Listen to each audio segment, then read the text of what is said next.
nginx is a fast, high-performance web server often used in place of Apache's HTTP server.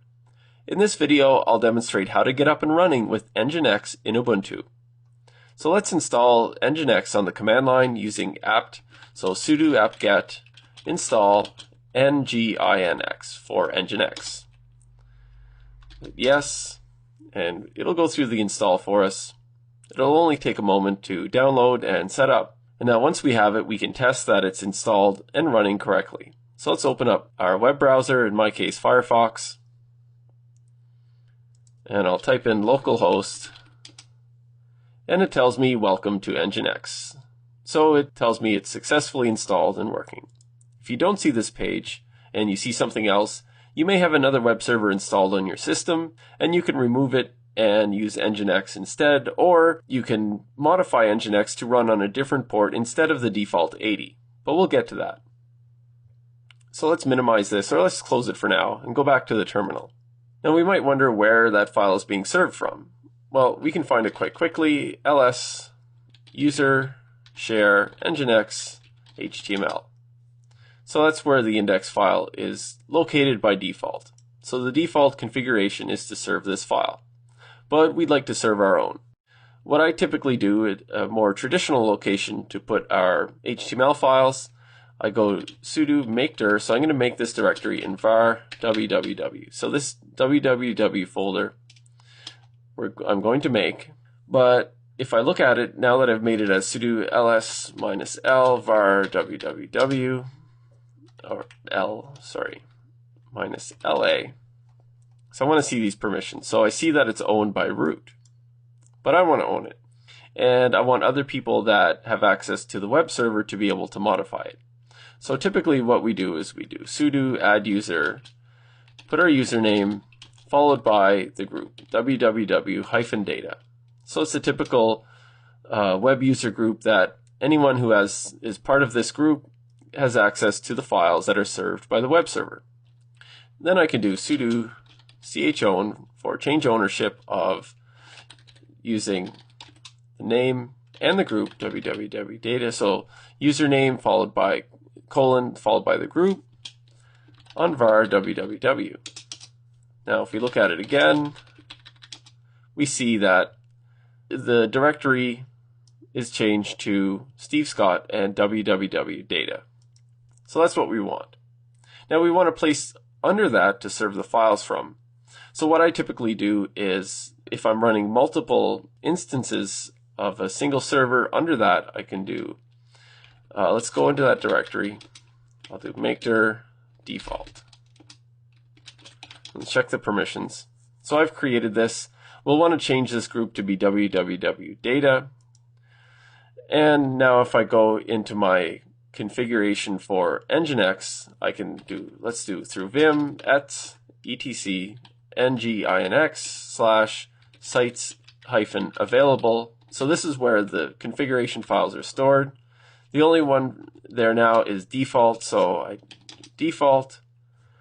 Now it has some information here. If I go down to find this first server followed by the brace, this is where the server is being shared from. So the first thing I'd like to do is serve my files not from this directory.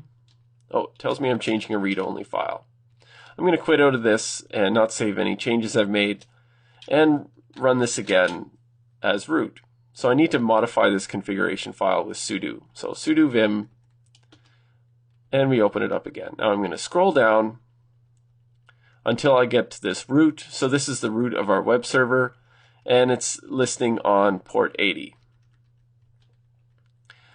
So if I remove this first part, and I put var www, and I've also changed the directory, so the directory is var www default. So it's going to serve this out of the default area, and it has some other possibilities here that we're not going to get into too much detail now. We just like to get our initial server up and running.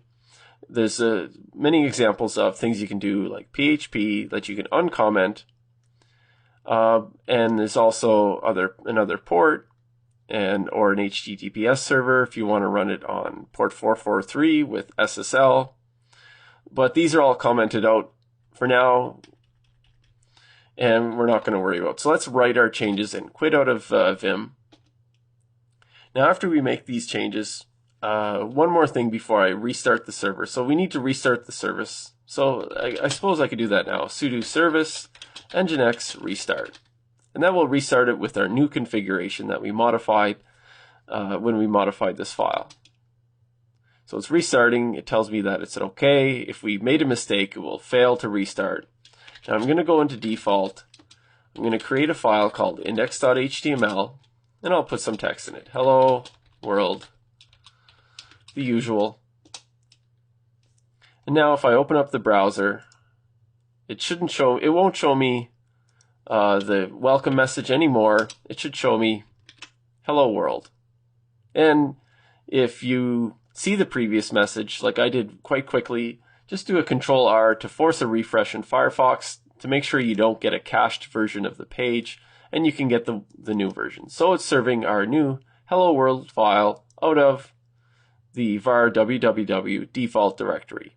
And that's our basic setup and install of nginx.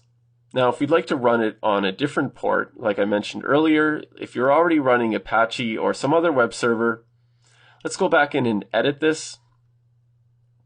And here it's listing on port 80. We could change this to something else. Let's say port 8080, for example. We'll change it here as well.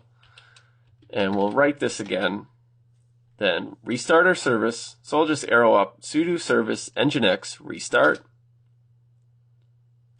Now if I go back to the web browser and refresh it, if I type in localhost, it'll probably give me an error or a problem. It can't connect because it's no longer running on the default port. And the way we specify the new port is by typing our domain name or IP address, the port number, and here it's as easy as that. So hello world running on a web server on port 8080. And you can do this if you have multiple web servers running and you want to avoid any conflict over, if the two services are fighting over port 80, you'll have a problem, and you can avoid it by changing the port. And that'll conclude this introduction to getting up and running with nginx.